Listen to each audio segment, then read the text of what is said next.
Bab 976, Selangkah demi selangkah. Tidak jauh dari reruntuhan klan Langit Bahala, Samuel dan para tetua lainnya menatap sosok Agam di kejauhan. Ekspresi mereka tampak muram, keputusasaan yang mematikan menutupi wajah mereka. Dua orang petapa agung alam kemuliaan sudah menyerang bersama, tetapi malah dikalahkan sampai ada yang sampai mati dan terluka. Padahal mereka berasal dari klan Restan Surgawi. Mereka tidak bisa membayangkan betapa kuatnya pemuda ini. Keberadaannya seperti benar-benar bisa menumbangkan klan tersembunyi yang selama ini mereka anggap sebagai dewa. Sialan! Ivan yang bersembunyi dalam kegelapan pun tidak bisa menahan diri dan mengutuk. Dia tahu bahwa mereka berdua mungkin bukan lawan Agam, tetapi dia tidak menyangka bahwa mereka tidak hanya gagal membuat Agam terluka, sebaliknya Mage dan Yose yang diadili membuat Agam mendapatkan kekuatan pahala dan meningkatkan kekuatannya ke tahap yang lebih tinggi lagi.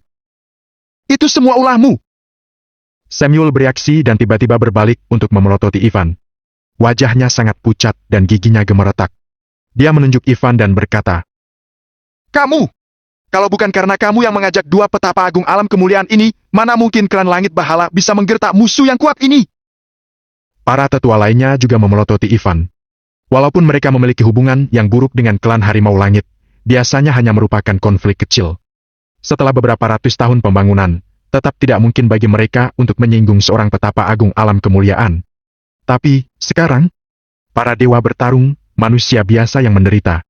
Klan Langit Bahala telah terlibat dan mengganggu keberadaan yang bahkan lebih menakutkan daripada dua orang petapa agung alam kemuliaan, Mage dan Yose. Setelah ini mereka pasti akan dimusnahkan. Apalagi mereka tidak memiliki sedikit pun kemampuan dan kesempatan untuk melawan. Oh, kamu menyalahkanku! Rencananya gagal. Sebenarnya Ivan pun sangat marah. Melihat orang-orang yang mencari gara-gara ini, senyuman dingin tiba-tiba muncul di wajahnya. Samuel dan yang lainnya pun tercengang.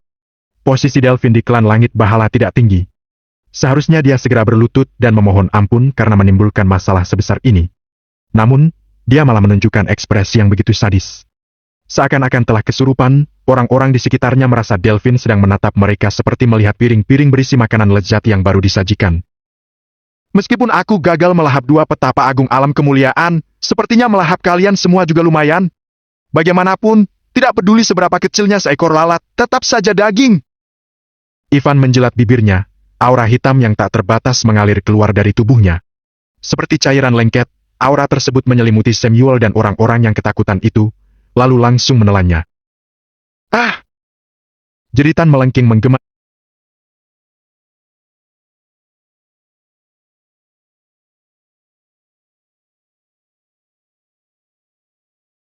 di seluruh reruntuhan klan Langit Bahala.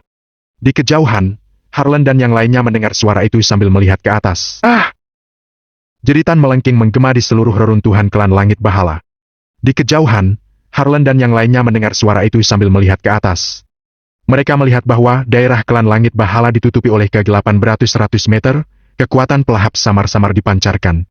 Bahkan bunga dan tanaman dalam jarak beberapa kilometer langsung layu. Ketika kegelapan menghilang, meninggalkan punggung gunung yang gundul, Samuel dan orang di klan Langit Bahala tampak terbakar menjadi hangus. Ekspresi ketakutan mereka tetap tercantum di wajah mereka.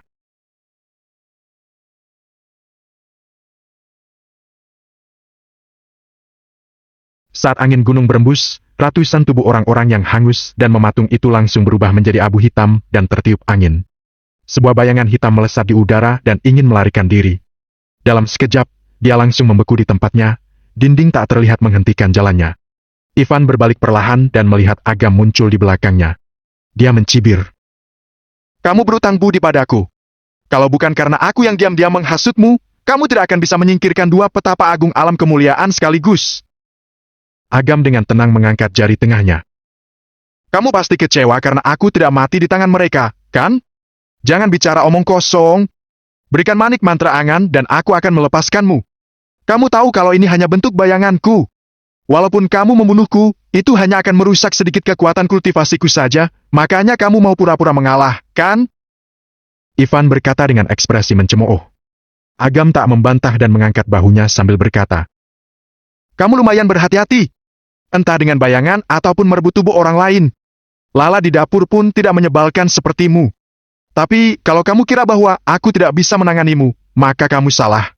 Aku punya 100 cara untuk merusak tubuh aslimu. Meskipun aku tidak bisa menghakimimu, tetap cukup untuk membuatmu menderita.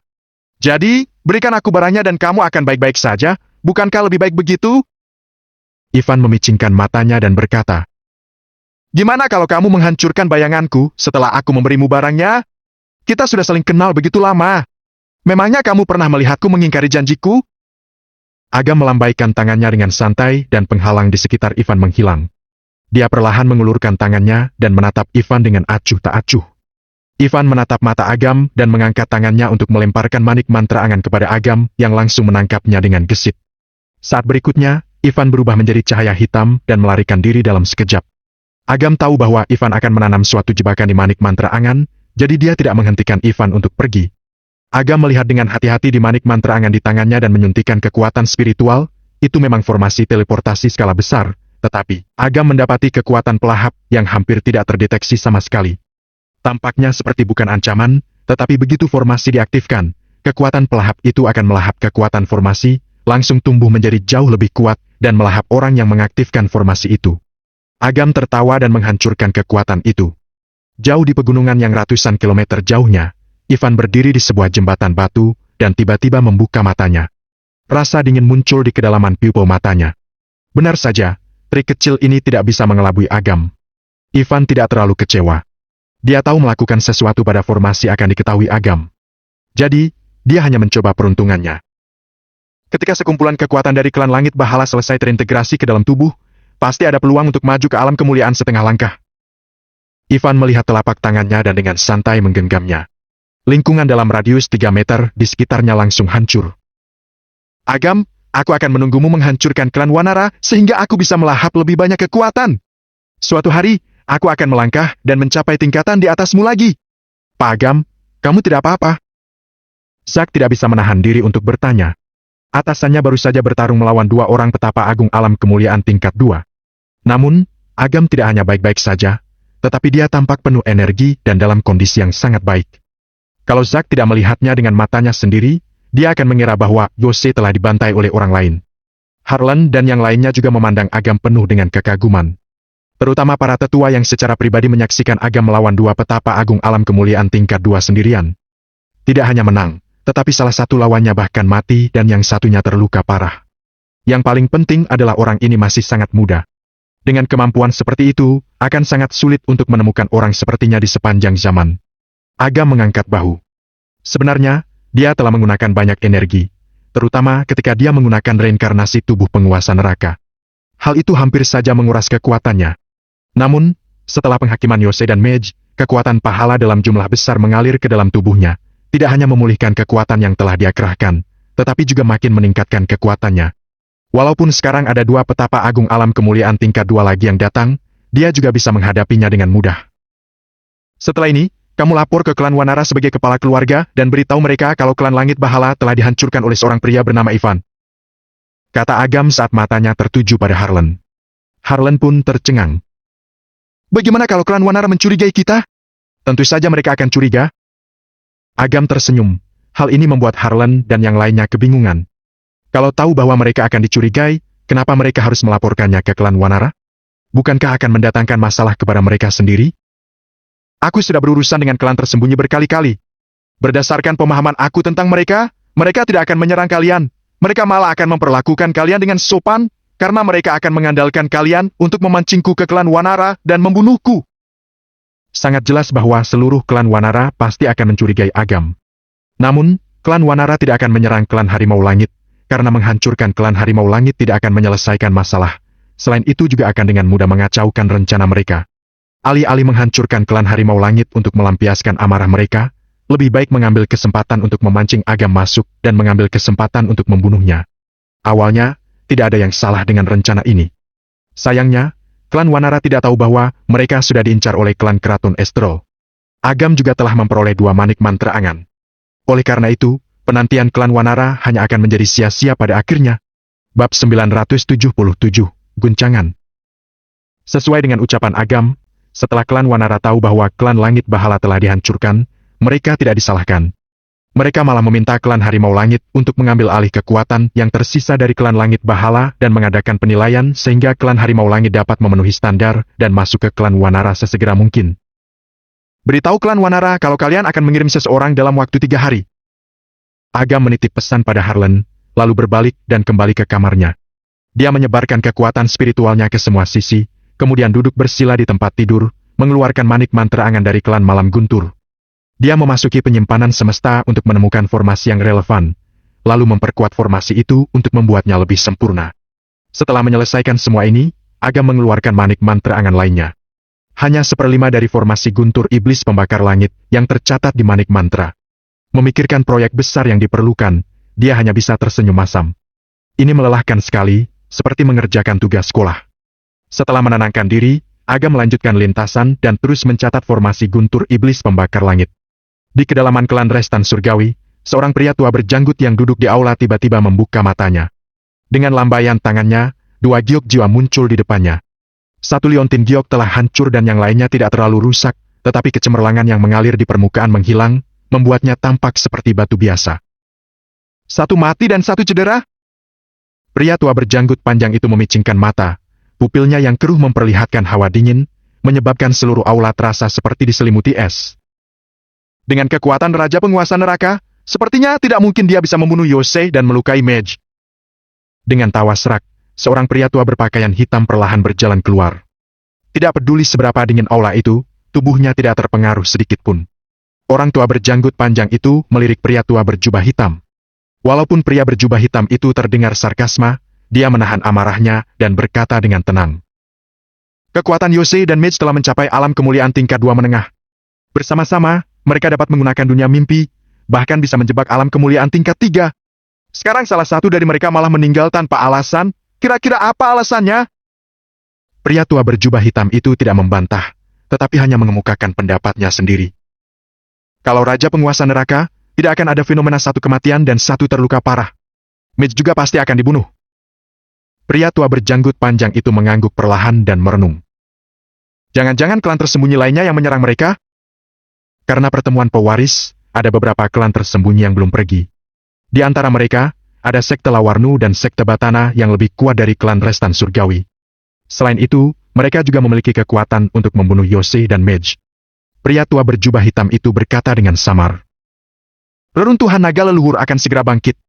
Mereka mengambil kesempatan ini untuk membunuh Yosei dan Mage supaya bisa melemahkan kekuatan klan Restan Surgawi. Aku rasa itu alasan yang bagus. Tapi, ini hanya spekulasi. Kenapa tidak langsung tanya saja pada Mage? Pria tua berjanggut panjang itu mengangguk perlahan. Aura di tubuhnya berdesir keluar. Ruang di hadapannya menggeliat lalu perlahan-lahan menghilang. Aku tidak bisa menemukannya. Pria tua berjanggut panjang itu sedikit mengernyit. Hanya ada 2 situasi di mana fenomena ini terjadi. Antara Mage menolak menghubunginya, atau dia ditahan di suatu tempat yang menutup kemungkinan untuk berkomunikasi. Mage selalu setia kepada klan Restan Surgawi. Bila hal sebesar itu terjadi, dia tidak mungkin menolak untuk dihubungi. Berarti, hanya kemungkinan yang terakhir. Melihat situasi ini, pria tua berjubah hitam itu menyadari bahwa masalahnya lebih rumit dari yang dia bayangkan. Dia bertanya dengan suara yang dalam. Kota Tridhaman adalah wilayah klan Wanara. Apa yang dikatakan Yuga Darmadi? Yosei dan Mage memang mau menyerang Raja Penguasa Neraka, tetapi dia tidak tahu apa yang terjadi pada mereka berdua. Pria tua berjanggut panjang itu menggelengkan kepalanya, menatap pria tua berjubah hitam itu dan berkata, Tetua Ridman, klan Restan Surgawi punya hubungan yang baik dengan klan Stakra. Ketika klan Stakra memperjuangkan kepala kabinet Gunung Rajawi, semuanya tidak dapat dilakukan tanpa dukungan dari klan Restan Surgawi. Sekarang Yosei telah mati, dukungan apa yang bisa diberikan Gunung Rajawi untuk menebusnya? Salah satu petapa agung alam kemuliaan tingkat 2 meninggal dan yang lainnya juga dalam keadaan bahaya. Ini adalah pukulan besar bagi klan Restan Surgawi dan bahkan bisa memengaruhi peringkat klan Keraton Estral secara keseluruhan. Dia tidak mungkin bisa melupakannya begitu saja. Ketika masalah ini sudah mereda dan Raja Penguasa Neraka dilenyapkan, klan Restan Surgawi akan dihitung sebagai bagian yang berkontribusi paling besar. Melihat wajah pria tua berjanggut panjang itu berubah, Tetua Ridman tidak menunggu dia mengatakan apapun dan melanjutkan. Kamu harus mengerti, meskipun aku punya persahabatan yang baik denganmu, posisiku di klan tidak dapat dibandingkan denganmu. Selain itu, ini adalah hasil diskusi kabinet Gunung Rajawi. Kalau pelaku sebenarnya bisa diketahui, kompensasi yang didapatkan setelah itu akan diterima oleh klan Restan Surgawi. Bagaimana? Setelah mendengar kata-kata itu, ekspresi pria tua berjenggot itu terlihat lebih baik. Meskipun dia masih sangat tidak puas, Gunung Rajawi bukan dikontrol oleh klan Restan Surgawi. Berdasarkan kekuatan, klan Restan Surgawi hanya berada di peringkat menengah ke bawah di dalam Gunung Rajawi, hampir tidak ada yang memiliki pengaruh sama sekali. Bila mereka berselisih dengan Gunung Rajawi hanya karena dua petapa agung alam kemuliaan tingkat 2, mereka akan menerima kerugian yang jauh lebih besar. Pria tua berjanggut panjang itu menghela napas panjang. Tiba-tiba seorang wanita tua muncul dan menyapa mereka berdua. Tetua Zinos, Tetua Ridman. Segera masuk ke kota Tridhaman untuk menemukan Mage, tidak peduli apa dia hidup atau mati, bawa kembali padaku. Tetua Zinos berteriak dengan nada suara rendah. Dia telah hidup selama ratusan tahun dan merupakan tetua paling berkualitas di klan Restan Surgawi. Sudah lama sekali dia tidak semarah itu, mungkin hampir 100 tahun. Baik. Wanita tua itu tidak berani menunda dan langsung menghilang. Bahkan Yose dan Mage pun telah kalah. Apa gunanya mengutus orang alam kemuliaan tingkat 1 menengah? Tetua Ridman berkata dengan pelan. Tetua Zinaus meliriknya dengan galak. Klan Restan Surgawi tidak sekuat klan Stakra. Jumlah petapa agung alam kemuliaan yang mereka miliki tidak banyak, bisa dihitung dengan jari. Sekarang mereka telah kehilangan 2 tulang punggung mereka, ditambah lagi dengan persiapan reruntuhan naga leluhur, mereka tidak dapat mengutus terlalu banyak ahli selain 1 petapa agung alam kemuliaan tingkat 1. Begitu dia memikirkan Yose dan Mage, Tetua Zinaus merasa tertekan dan berkedut. Terdengar teriakan marah di seluruh aula, yang menyebabkan seluruh aula bergetar. Kalau sampai ketahuan siapa yang melakukannya, aku pasti akan menguliti dan mencabik-cabiknya. Sepertinya sudah berakhir. Dalam sebuah ruang VIP di kedai teh kelas atas, seorang pria tua dengan rambut hitam dan putih sedang duduk di kursi kayu merah, menikmati aroma teh dan melihat ke arah klan Langit Bahala. Kamal duduk di sisi yang berlawanan. Setelah mendengar kata-kata pria tua itu, dia pun tertegun dan bertanya dengan tatapan kosong. Tetua Darmo, apanya yang berakhir? Di utara, hei, menurut distribusi kekuatan di kota Tridhaman, seharusnya itu adalah tempat yang disebut klan Langit Bahala. Ada 3 orang petapa agung alam kemuliaan yang bentrok. 2 dari mereka telah mencapai petapa agung alam kemuliaan tingkat 2, yang satunya punya aura yang tidak biasa. Aku tidak bisa melihatnya. Mendengarkan kata-kata Tetua Darmo, hati Kamal merasa tidak tenang. Posisi Tetua Darmo di Sekte Batana lumayan tinggi, kekuatannya telah mencapai alam kemuliaan tingkat 2 akhir, tetapi dia bahkan tidak bisa melihatnya. Ini bukan kabar baik. Petapa agung alam kemuliaan? Jangan-jangan klan tersembunyi lainnya ada yang bentrok? Kamal mengerutkan kening. Hei, ini bukan konflik sederhana. Kalau aku tidak salah, salah satu dari petapa agung alam kemuliaan tingkat 2 sudah tewas. Kamal hanya terdiam dengan mulut menganga. Tatapannya dipenuhi dengan kengerian. Petapa agung alam kemuliaan tingkat 2 meninggal? Dalam 100 tahun terakhir, dia tidak pernah mendengar hal seperti itu. Tetua Darmo, kenapa aku tidak bisa merasakan sedikit pun apa yang kamu katakan? Kamal bertanya dengan bingung. Tetua Darmo tersenyum, meletakkan cangkir tehnya dan berkata, kamu masih agak jauh dari alam kemuliaan. Tentu saja, kamu tidak akan dapat merasakan tingkatan aura yang meluap ini. Meski sangat mengejutkan, Kamal juga menerimanya dengan tenang. Sebenarnya, di usianya yang sekarang, dia bisa mencapai alam kemuliaan setengah langkah tingkat 7, dan itu merupakan pencapaian yang sangat besar. Hal ini membuatnya sangat bangga. Sepertinya kota Tridhaman akan punya pertunjukan bagus yang bisa ditonton. Kamal diam-diam meremas tinjunya.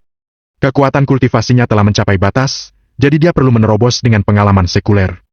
Begitu mendengar bahwa Raja Penguasa Neraka berada di kota Tridhaman, dia selalu memperlakukannya sebagai lawan, jadi dia belum pergi dari sana. Ketika dia mencapai alam kemuliaan, dia harus bersaing dengannya. Bab 978, disesatkan. Sekte Penusuk Matahari. Di sebuah halaman, terasa suasana yang sangat menindas. Petapa Agung Yoel melihat ke arah klan Langit Bahala dan sedikit mengernyit. Di sebelahnya, Gani berusaha keras merasakan aura itu, tetapi tetap tidak menemukan apapun. Aura yang terkandung dalam petapa agung alam kemuliaan sepenuhnya termasuk dalam alam lain. Walaupun dia sangat dekat dengan petapa agung alam kemuliaan, dia tidak bisa merasakan sedikit pun aura yang meluap. Di antara ketiganya, ada 2 orang dengan aura yang konstan dan saling melengkapi. Meskipun aku tidak dapat mengetahui identitas mereka untuk saat ini, di antara semua klan tersembunyi, orang yang memenuhi 2 kondisi ini hanya Yose dan Mage. Petapa Agung Yoel berkata perlahan, api ungu jahat tampak muncul di pupil matanya. Gani mengerutkan kening dan berkata, sepertinya rumor bahwa klan Restan Surgawi yang memasuki klan Wanara itu benar. Tapi, siapa yang punya konflik dengan mereka, bahkan sampai membunuh? Aku tidak tahu. Petapa Agung Yoel menggelengkan kepalanya dan menatap Gani. Barusan aku sudah meminta bukti kepada pihak klan. Tidak ada yang mengirim petapa agung alam kemuliaan, jadi tidak mungkin orang-orang kita. Jangan-jangan Raja Penguasa Neraka? Gani merenung. Tuan, tolong maafkan saya karena berbicara belak-belakan. Meskipun Raja Penguasa Neraka dapat membunuh Takla Harold, Haben Budiono, dan Kano, kekuatan Yose dan Mage telah mencapai alam kemuliaan tingkat 2 menengah. Keduanya adalah saudara kembar dan kekuatan gabungan mereka bahkan dapat bertarung melawan alam kemuliaan tingkat 3. Raja Penguasa Neraka itu belum mencapai tingkatan ini. Pada saat ini, Pinto berbicara, tetapi senyum yang tidak terdeteksi terlintas di mulutnya. Meskipun dia tidak bisa merasakan kehadiran aura, dia sangat sensitif terhadap aura Raja Penguasa Neraka. Dia yakin bahwa orang misterius yang melawan Mage dan membunuh Yose adalah Raja Penguasa Neraka. Dia sengaja mengatakan ini untuk membingungkan Gani dan yang lainnya. Kata-katanya cukup meyakinkan Gani, dia pun melirik Pinto dan berkata sambil mengangguk. Kamu tidak perlu omong pun aku tahu, Raja Penguasa Neraka mana mungkin bisa mengalahkan 2 petapa agung alam kemuliaan tingkat 2 menengah. Dia belum punya kemampuan seperti itu. Setelah mengatakan itu, Gani memandang petapa agung Yoel dan berkata, tidak peduli apapun itu, kematian dan cederanya kembar itu adalah hal yang baik untuk klan Keraton Estrel. Aku rasa pasti orang-orang akan berkomplot untuk melawan klan Restan Surgawi. Kalau kita dapat memanfaatkan kesempatan ini, kekuatan klan Keraton Estrel pasti akan melesat dan tidak ada seorang pun di klan Wanara yang dapat menghentikan kita. Petapa Agung Yoel mengerutkan kening. Jika sesuatu yang aneh terjadi, pasti ada dalangnya. Dia telah hidup selama ratusan tahun dan selalu mempertimbangkan banyak hal. Dia merenung dan berkata, tunggu dulu, lusa kepala keluarga dan tetua tertinggi akan menyelesaikan kultivasi pengasingan. Setelah itu, kita akan menyelidiki masalah ini dan mulai menyerang klan Wanara. Jangan terburu-buru. Mulut Gani tampak mengerucut, tetapi tidak membantah. Dia hanya tersenyum dan setuju. Meskipun dia adalah pewaris klan Keraton Estrel dan kepala keluarga masa depan, dia belum matang sepenuhnya. Petapa Agung Yoel memiliki status tinggi di klan dan tidak bisa sembarang disinggung untuk saat ini. Namun, itu tidak masalah. Yang penting ada orang yang menangani klan Restan Surgawi. Walaupun tidak ada, klan Keraton Estrel juga bisa menghadapinya. Membuang pikiran ini, Gani secara bertahap mengungkapkan senyum arogan. Setelah menyerang klan Wanara, klan Keraton Estrel akan mencapai tingkatan yang belum pernah dicapai sejak pendiriannya. Sebagai kelapa keluarga yang baru, dia akan memimpin klan Keraton Estrel ke era baru. Tepi danau ini adalah tempat pemandangan yang terkenal di kota Tridhaman. Selain beberapa turis, penduduk asli kota Tridhaman juga sering datang untuk berjalan-jalan di sekitar. Seorang gadis cantik sedang berjalan-jalan di sana. Kulitnya cerah dan mulus, fitur wajahnya halus dan menawan, rambut panjangnya diikat dengan tali merah dihias dengan lonceng kecil yang diikat di ujungnya. Angin danau meniup rambut panjang gadis itu dan bel yang terikat berbunyi pelan. Temperamennya sangat halus dan luar biasa. Sulit bagi pejalan kaki lainnya di sepanjang jalan untuk mengabaikan keberadaan yang begitu indah. Gadis muda itu mengabaikan tatapan orang-orang di sekitarnya. Dia berjalan-jalan di tepi danau, merasakan angin, awan, dan suka duka dari setiap pejalan kaki. Dia benar-benar terintegrasi dengan dunia ini. Ketika dia berhenti dan duduk di dekat sebuah pavilion untuk beristirahat, beberapa orang tampak memiliki niat buruk. Gadis muda tersebut tampaknya baru berusia 18 tahun. Di mata orang-orang ini, usia itu adalah target yang sangat mudah untuk ditipu. Seorang pria, yang keluarganya memiliki pabrik kecil dan memiliki kekayaan lebih dari 20 miliar, berjalan ke arah pavilion sambil melihat wajah cantik gadis muda tersebut. Kulitnya yang tampak sangat lembut itu membuatnya hampir tidak bisa menahan diri. Saat dia hendak memperkenalkan diri dan memamerkan kekayaannya, gadis muda itu dengan lembut berkata, tolong pergi, kamu sudah menginjak rumput kecil itu. Injak. Pria itu tertegun sesaat dan menatap dirinya yang berdiri di atas rerumputan. Senyum di wajahnya makin cabul. Jarang sekali ada gadis polos dan cantik seperti itu. Dik, paman pernah kuliah. Rumput tidak merasakan sakit kok. Paman tahu banyak hal. Ayo ikut paman pergi ke tempat yang menyenangkan, paman akan mengajarimu perlahan-lahan. Pria itu menggosok tangannya, bahkan hampir meneteskan air liur. Rumput akan merasakan sakit. Kalau kamu tidak percaya padaku, coba lihat. Gadis muda itu terkekeh dan menggelengkan kepalanya. Matanya yang jernih dan indah menatap pria itu. Dalam sekejap, ekspresi pria itu berubah dan dia merasa seperti ada sosok raksasa yang menginjak tubuhnya, organ dalamnya seperti sudah mau hancur. Dia berteriak kesakitan dan terduduk di tanah. Namun, rasa sakit parah yang puluhan kali lebih kuat dari sebelumnya menghantamnya. Dia tidak bisa menahan sama sekali dan berteriak sangat kencang. Dia langsung tumbang dan mulutnya berbusa, seluruh tubuhnya berkedut. Orang-orang yang awalnya ingin memulai percakapan dengan gadis itu langsung berhenti di tempat dengan ketakutan ketika mereka melihat adegan ini. Mereka kembali memandang gadis itu. Walau hanya melihat sesaat, mereka merasa kesakitan seperti ditusuk jarum. Mereka pun buru-buru kabur dengan panik. Ketika gadis muda itu melihat pria yang sekarat, dia mengulurkan tangannya dan sedikit memberi jarak. Napas pria itu menjadi teratur dan kondisinya dengan cepat kembali stabil. Nona, dunia sekuler ini penuh dengan kebaikan dan kejahatan. Kamu tidak harus berhati lembut saat memperlakukan beberapa orang tertentu. Kaiso muncul begitu saja di sampingnya, dia menggelengkan kepalanya sambil melirik pria yang ada di tanah. Pria itu adalah orang berniat buruk ke-73 dalam 3 hari mereka di sana. Begitukah? Mustikaweni memiringkan kepalanya dan mengerutkan kening. Ini adalah pertama kalinya dia melangkah ke dunia sekuler. Dia belum mengerti banyak hal. Dia tidak lagi memikirkan masalah rumit ini dan melihat ke arah klan Langit Bahala. Kaiso juga melihat ke atas dan berkata dengan kaget. Aku benar-benar tidak menyangka kalau Yosei dan Mage benar-benar kalah. Alam aura lawannya sangat tinggi, jadi aku tidak bisa merasakannya. Tapi, Nona, apa orang itu raja penguasa neraka? Mustikaweni menggelengkan kepalanya dengan lembut dan berkata, aku hanya bisa merasakan sedikit. Rasanya seperti kakak dari malam itu. Hes. Kaiso tersentak. Karena Mustikaweni sudah berkata begitu, maka orang itu pasti raja penguasa neraka. Dia bisa membunuh Yosei dan Mage sendirian. Kekuatan ini, hehe, sekarang beberapa dari mereka akan membuat keributan. Aku ingin tahu bagaimana ekspresi orang-orang dari Gunung Rajawi, keluarga Haryanti, dan klan Tama ketika mereka tahu tentang masalah ini. Mustikaweni melihat kerutan di wajah Kaiso dan berkata sambil berpikir. Kakak Kaiso, apa kamu memikirkan sesuatu yang buruk? Karena kamu mengatakan kepadaku kalau setiap kali seorang pria menunjukkan ekspresi ini, berarti pria itu pasti sedang memikirkan sesuatu yang buruk. Kalau tidak salah namanya, ekspresi celaka, benar kan? Kaiso berkata. Nona, meskipun aku menunjukkan ekspresi ini, belum tentu celaka. Tetapi, waktu itu kamu bilang bahwa seorang pria yang menunjukkan ekspresi ini artinya dia celaka. Apakah kakek Kaiso bukan laki-laki? Mustikaweni berkedip, matanya yang jernih dan indah bersinar seperti bintang. Kaiso segera mengerti bahwa Mustikaweni sengaja menggodanya. Dia berpikir dalam hati bahwa ada yang salah. Sudah berapa lama Mustikaweni berada di dunia sekuler? Kenapa nonanya sudah belajar hal-hal yang buruk? Jangan-jangan dia berhubungan dengan raja penguasa neraka dan disesatkan oleh orang itu? Acu! Di dalam sebuah ruangan, Agam bersin dan menggosok hidungnya yang gatal. Dia memegang manik mantra angan, beban di hatinya agak dilepaskan. Setelah menghabiskan 1 hari 2 malam, formasi guntur iblis pembakar langit akhirnya selesai. Pada malam invasi klan Keraton Estrel ke klan Wanara, Zack dan kelompoknya bercampur ke klan Wanara. Ketika waktunya tepat untuk meluncurkan formasi guntur iblis pembakar langit, pasti akan membuat beberapa klan tersembunyi lainnya kekenyangan. Setelah menyingkirkan 2 manik mantra angan dan sedikit memulihkan napasnya, Agam mendorong pintu dan berjalan keluar. Hari sudah larut, Agam jalan-jalan ke sekitar untuk bersantai. Ketika orang-orang klan Harimau Langit yang lewat melihat Agam, mereka sangat ketakutan sampai membungkuk dalam-dalam dan menyapanya dengan penuh hormat. Berita pertarungan Agam yang melawan Yosei dan Mage diblokir ketat oleh Harlan. Tidak ada yang diizinkan untuk mengungkapkannya kepada publik. Para tetua lainnya juga tahu betapa kekuatannya. Walaupun mereka tidak mendapatkan perintah Harlan, mereka tidak akan pernah berani mengungkapkan sepatah kata pun.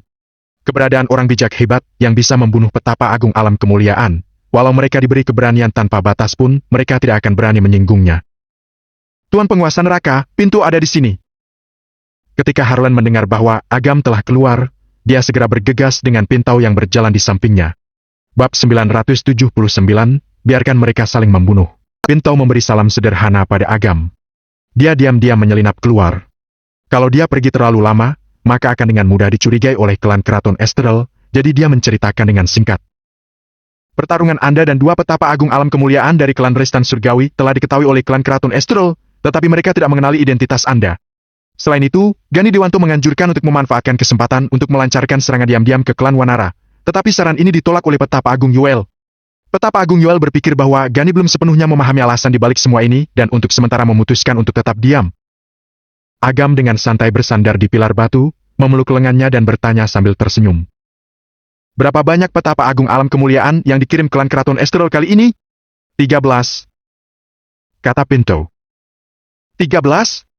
Klan Keraton Estrel masih punya kekuatan seperti ini? Agam tampak terkejut.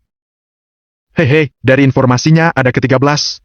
Sebagian besar ada di alam kemuliaan tingkat 1 menengah. Tapi, ada 4 orang dari mereka yang kekuatannya tidak dapat diremehkan. Mereka adalah Petapa Agung Yoel, penguasa klan Keraton Astral, Titus Swandi, Tetua Agung klan Keraton Astral, Petapa Agung Yoam, dan Tetua Agung kedua, Petapa Agung Farhat. Petapa Agung Yoel telah mencapai alam kemuliaan tingkat 2 menengah. Baru-baru ini, ada tanda-tanda menerobos ke tingkatan lanjutan dari tingkat 2. Kekuatan Titus Swandi berada di alam kemuliaan tingkat 2 akhir. Kekuatan Petapa Agung Farhat adalah alam kemuliaan tingkat 3 awal. Adapun Petapa Agung Yoam, dia sudah ada di klan terlalu lama. Dilihat dari ingatan Fikri, dia sudah mencapai alam kemuliaan tingkat 3 menengah sekitar 60 tahun yang lalu. Sekarang, dia pasti telah mencapai tingkat lanjutan dari peringkat ketiga. Status Fikri di klan Keraton Astral tidak tinggi. Andaikan dia tidak datang bersama Gani kali ini, dia tidak akan bisa mendapatkan informasi seperti itu. Pinto melahap tanda jiwa Fikri dan memperoleh ingatannya. Informasi yang dia tahu tidak begitu banyak. 2 orang tingkat 2, 2 Petapa Agung tingkat 3. Agam mengangguk diam-diam. Dengan peringkat dan status klan Keraton Astral, ada begitu banyak Petapa Agung alam kemuliaan yang dikerahkan sekaligus. Walaupun tidak semuanya keluar dari sarang, pada dasarnya yang dikirim adalah kelompok yang kuat. Tampaknya klan Keraton Astral benar-benar bertekad untuk menjatuhkan klan Wanara dalam satu serangan. Selain itu, seniman bela diri kuno klan Keraton Astral pada dasarnya telah menetap di kota Tridhaman, totalnya 177 orang, semuanya adalah seniman bela diri kuno kekuatan besar alam langit. Pinto menambahkan, Agam hanya mengangguk perlahan. Dilihat dari jumlah kekuatan besar alam langit saja, kekuatan klan Keraton Astral jauh lebih besar daripada keluarga Budiono, belum lagi jumlah Petapa Agung alam kemuliaan. Setelah Pinto pergi, Agam memanggil Kadir untuk mendapatkan daftar dan membagikannya kepada Zack, Reno, serta Gardi. Ketika mendapatkan daftar itu, Zack tampak tertegun dan bertanya, "Apa kita akan membunuh orang-orang dari klan Keraton Astral?" "Benar, beri mereka sedikit tekanan dan motivasi." Agam terkekeh dan berkata, "Ingat, kalau kamu tidak bisa menyamarkan identitasmu, kamu akan berpura-pura menjadi orang dari klan Restan Surgawi atau orang dari klan Coven." "Pak Agam, apa rencanamu sebenarnya?" Beberapa orang tampak tercengang. Reno ragu-ragu dan berkata, "Ada seniman bela diri kuno dari klan Restan Surgawi dan klan Coven yang ditempatkan di klan Wanara. Kalau kita menggunakan nama 2 klan besar ini untuk menyerang orang-orang klan Keraton Astral, bukankah itu akan meningkatkan kewaspadaan dan kecurigaan klan Keraton Astral dan membuat mereka mundur?" Agam tidak menjelaskan. Sebaliknya, dia mengungkapkan senyum penuh arti dan berkata, "Yose meninggal dan Mitch terluka. Katakan padaku, siapa yang melakukannya? Sini ku beritahu, itu semua ulah klan Coven. Kalau ada orang dari klan Keraton Astral yang bertanya, mengapa kalian ingin membunuh mereka? Langsung pura-pura jadi orang dari klan Restan Surgawi. Katakan saja bahwa semua yang kalian lakukan untuk membalaskan dendam kedua Petapa Agung alam surgawi dan sebaliknya. Singkatnya, beri kesan pada klan Keraton Astral bahwa klan Restan Surgawi dan klan Coven sudah bermusuhan." Agam tersenyum dan melanjutkan, "Klan Keraton Astral paling takut dengan klan Restan Surgawi dan klan Coven. Kalau mereka mengira kedua klan tersembunyi itu sedang bertarung, walaupun mereka kehilangan beberapa pasukan, mereka pasti akan merasa sangat senang. Gimana kalau klan Keraton Astral tidak percaya?" Reno tampak ragu-ragu dan berkata, "Bagaimanapun juga, klan Coven punya hubungan yang sangat baik dengan klan Restan Surgawi. Kemungkinan munculnya konflik di antara mereka hampir 0%. Tenanglah, klan Keraton Astral pasti akan percaya." Agam menjentikkan jarinya, tiba-tiba 8 tablet muncul di atas halaman itu. Benda itu adalah sumber dari tablet Restan Surgawi yang dia tangkap. Setelah penyempurnaan dalam periode waktu ini, Agam telah sepenuhnya menguasai sumber 8 tablet Restan Surgawi dan bisa mengendalikan kekuatannya dengan baik. Sumber 8 tablet Restan Surgawi memancarkan aura yang menakutkan, seperti 8 gunung yang menekan kepala mereka, menekan dengan cara yang mengesankan. Orang-orang merasa tertekan hingga tidak bisa bernapas. Semua orang dari klan Harimau Langit mendongak, melihat ke arah sumber 8 tablet Restan Surgawi di langit dengan ngeri. Meskipun mereka tidak tahu apa itu benda pekat itu, aura yang merembes dari tablet tersebut membuat mereka sadar bahwa mereka dapat dihancurkan hanya dengan gumpalan aura. "Tablet Restan Surgawi!" Bersamaan dengan sebuah seruan, Hardian datang melalui udara terbungkus api dan mendarat di sebelah Agam. Melihat aura dari 8 tablet Restan Surgawi yang berputar dengan Agam sebagai pusatnya, dia berkata dengan wajah penuh keheranan, "Agam, tablet Restan Surgawi itu harta milik klan Restan Surgawi? Bagaimana bisa sampai ke tanganmu?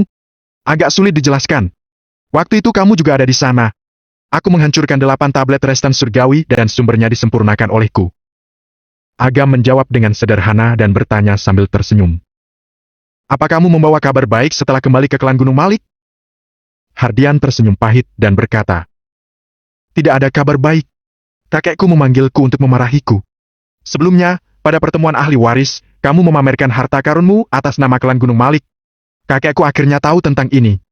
Beliau menarik telingaku dan menanyaiku apa aku diam-diam berkumpul dengan klan tersembunyi lainnya. Setelah menyebarkan begitu banyak tingkat istimewa teknik ilahi, mereka hampir mengejar klan Gunung Malik. Yang paling membuatnya sebal adalah benda-benda rahasia itu bahkan belum pernah dilihat oleh kakekku. Dia juga memarahiku tidak tahu diri. Ada begitu banyak benda bagus tapi tidak dibawa pulang untuk dipakai, malah menyia-nyiakannya dengan ceroboh." Memikirkan adegan itu, Hardian benar-benar kebingungan. Ini mungkin omelan paling menyedihkan yang pernah dia terima. "Yang aku berikan bukan buku rahasia yang bagus kok. Aku akan mengunjungi kakekmu di klan Gunung Malik dan memberinya sedikit kompensasi. Anggap saja sebagai kompensasi kerusakan mental." Agam tertawa. Dia tidak bisa hanya mengandalkan mulutnya untuk membangun koneksi. Bagaimanapun juga, dia tidak peduli berapa banyak buku tingkat istimewa teknik ilahi yang dia berikan, tidak memengaruhinya sama sekali. "Itulah yang dikatakan kakekku. Aku harus mencari waktu untuk mengundangmu ke sana. Kalau tidak, aku tidak akan bisa keluar kali ini," kata Hardian dengan gundah. Setelah sedikit jeda, dia menyingkirkan pikiran tersebut dan melihat 8 tablet restan surgawi di atasnya. Dia menelan ludah dan bertanya dengan bingung. "Agam, 8 tablet restan surgawi ini akan kamu pakai untuk melawan siapa? Orang klan Keraton Estral yang ada di kota Tridhaman." Agam tersenyum penuh arti dan berkata, "Tentu saja, keberadaan orang-orang ini sangat rahasia. Kalau aku dengan sengaja mengincar klan Keraton Estral, maka akan mudah diketahui. Oleh karena itu, aku berpura-pura tidak tahu dan memperlakukan klan Keraton Estral sebagai klan Coven untuk menangani semuanya." Hardian terkejut. Setelah beberapa saat, dia tiba-tiba membuka mulutnya lebar-lebar dan kehilangan suaranya. "Sialan! Metode kamu terlalu kejam. Setelah beberapa operasi, jangankan klan Keraton Estral, bahkan klan Coven dan klan Restan Surgawi pun akan tercengang." Di seluruh 9 alam, siapa yang tidak tahu bahwa tablet Restan Surgawi adalah milik harta karun klan Restan Surgawi? Asalkan Agam bisa menggunakannya secara diam-diam, maka orang-orang dari klan Keraton Estral pasti akan percaya bahwa orang-orang mereka dibunuh oleh klan Restan Surgawi. Jangankan orang luar, bahkan orang-orang dari klan Restan Surgawi pun tidak tahu bahwa ada sumber di dalam tablet Restan Surgawi. Apalagi sumber itu telah diambil oleh Agam dan disempurnakan untuk dia gunakan sendiri. Dia pun menyaring beberapa nama dan membagikan kawan-kawannya menjadi 12 tim. Sebelum perang besar, rencana yang telah dia atur dengan hati-hati selama berhari-hari akhirnya akan dimulai. Bab 980, Pertumpahan Darah. Di pinggiran kota Tridhaman, di atas sebuah bangunan pabrik kecil, ada 3 sosok yang muncul, ruangan yang terdistorsi kembali pulih dengan cepat. "Tuanku, ada 8 orang dari klan Keraton Estral yang telah ditugaskan untuk bekerja di pabrik ini. 8 orang ini punya status tinggi dan termasuk bagian atas daftar. Di antara mereka, ada orang yang disebut Tuan Iblis Jiwa, yang punya status tertinggi. 7 orang lainnya tampak punya rasa hormat yang amat dalam terhadapnya," ujar Kadir sambil menunjuk gedung pabrik di bawah. "Tuan Iblis Jiwa?" Hardian mendengarkan nama itu dan cukup terkejut. Dia berkata kepada Agam, "Aku kenal orang ini, seorang diakon pelindung dari klan Keraton Estral, yang kekuatannya telah mencapai alam langit tingkat 9 tertinggi. Orang ini punya sifat yang semena-mena dan cabul, suka menyantap tubuh wanita. Dia akan dengan sengaja mengadopsi beberapa gadis yang berbakat, memberi makan bimbingan kultivasi sejak usia muda, dan melatihnya sampai gadis tersebut mencapai usia 18 tahun. Kemudian, melalui metode berhubungan, dia menyerap kekuatan spiritual dari tubuh gadis itu, memakan darah dagingnya, dan mengisap jiwanya untuk memperkuat kultivasi. Seganas itu." Ekspresi Kadir berubah drastis. Meskipun dia juga seorang seniman bela diri kuno, dia masih mempertahankan kemanusiaannya. Tindakan ganas Tuan Iblis Jiwa sama sekali tidak dapat diterima olehnya. "Kita agak terlambat." Agam menatap bangunan pabrik di bawah, tatapannya jadi dingin dalam seketika. Bangunan pabrik penuh dengan energi kematian dan darah, orang-orang yang bekerja di dalamnya sudah dalam bahaya. Ekspresi Hardian tenggelam. "Tuan Iblis Jiwa sudah bertindak? Bajingan ini benar-benar berani mengulurkan tangannya ke dunia sekuler dan melakukan hal yang tidak bermoral ini. Ini bukan hal yang langka untuk klan Keraton Estral." Suara Agam tenang dan mengerikan, ekspresinya tampak dingin. Tidak satu pun dari orang-orang ini yang tersisa. Di gedung pabrik, ada mayat di seluruh lantai, darah berceceran di mana-mana, udara dipenuhi dengan bau darah yang menjijikan. "Ular jahat, kamu terlalu impulsif, kenapa bunuh semua orang? Bagaimana kita bisa terus tinggal di sini dan menyembunyikan identitas kita?" beberapa orang di sana memandang seorang pria kurus dengan wajah yang menakutkan. Orang ini dari tadi terus-terusan memerintahkanku melakukan banyak hal. Dasar orang tidak berguna, lemah. Ular jahat itu tersenyum dan melambai pada mayat di depannya. Kulit pada mayat telah dikupas semua, memperlihatkan daging dan darah di mana-mana. Ular jahat itu mengulurkan telapak tangannya yang ramping dan menggali sepotong daging dan memasukkannya ke dalam mulut. Dia mengunyah beberapa kali, tampak ada darah yang mengalir di sudut mulutnya, lalu dia memuntahkan daging itu. Dia dengan santai melemparkan mayat tak berkulit itu ke samping. Dengan ekspresi enggan, dia berkata, "Buruk sekali. Orang-orang sekuler ini sudah bodoh, kualitas dagingnya buruk pula. Benar-benar tidak berharga. Membunuh mereka sama saja seperti menodai tanganku. Tuan Iblis Jiwa, aku dengar bahwa kumpulan domba yang kamu besarkan akan segera keluar dari masa pelatihan. Setelah masalah ini selesai, beri aku 2 untuk dicicipi rasanya, ya?" Ular jahat tersenyum jahat dan menatap Tuan Iblis Jiwa. Tuan Iblis Jiwa tersenyum dan berkata, "Setelah ini selesai, aku akan memberikan semua dombaku pada kalian. Beberapa domba adalah harta langka yang bahkan aku sendiri pun tidak tega untuk menikmatinya. Haha, kalau begitu aku akan berterima kasihlah pada Tuan Iblis Jiwa terlebih dahulu." Ular jahat dan yang lainnya segera melihat mayat-mayat di gedung pabrik itu dan bertanya, "Apa yang harus aku lakukan dengan serangga kotor ini?" "Bersihkan, jangan tinggalkan jejak. Ketika kita menyerang klan Wanara, tidak masalah bila identitas kita terungkap atau tidak," kata Tuan Iblis Jiwa dengan santai. 7 orang lainnya mengangguk sambil tersenyum. Kendala duniawi tidak menimbulkan ancaman bagi mereka. Walaupun mereka membunuh sekelompok orang, orang-orang dari dunia sekuler tidak akan bisa melakukan apapun kepada mereka. Ular jahat merasakan sesuatu dan pandangannya tertuju ke suatu sudut. Seorang wanita terbaring di genangan darah, merangkak dengan hati-hati ke arah sebuah sudut. "Ada ikan yang lolos dari jaring?" Ular jahat itu memperlihatkan senyum kejam dan menjulurkan jarinya kepada wanita itu. Ketika wanita itu menyadari bahwa dia telah ditemukan, dia langsung mencengkeram dadanya yang berdarah dan memohon, "Tolong lepaskan aku. Suamiku telah meninggal lebih awal. Masih ada 2 anak di rumah yang berusia 8 tahun. Kalau aku mati, tidak ada yang akan merawat anak-anak itu. Tolong." Satu-satunya kesenangan yang bisa diambil dari dunia sekuler adalah tangisan putus asa mereka sebelum mereka mati. Ular jahat merasa senang menyaksikan adegan ini. Baginya, hal itu sama menyenangkannya dengan pemandangan yang indah. Jari-jarinya mengembunkan cahaya ungu. Pada saat dia mau mulai menyerang, Agam muncul di hadapannya begitu saja. "Siapa?" Ekspresi ular jahat berubah drastis. Dia tidak bisa merasakan bagaimana Agam bisa muncul di sana. Tuan Iblis Jiwa dan yang lainnya seperti bertemu dengan musuh. Mereka melepaskan aura mereka untuk mengunci Agam. Agam mengabaikan orang-orang ini dan melirik mayat di gedung pabrik. Ada beberapa dipotong-potong, sementara yang lain dikuliti. Metodenya kejam dan keterlaluan. Setelah menarik napas dalam-dalam, Agam menatap Tuan Iblis Jiwa dengan tenang dan berkata dengan samar, "Kamu pernah dengar tentang klan Restan Surgawi?" "Klan Restan Surgawi?" Ekspresi 8 orang itu berubah secara serentak.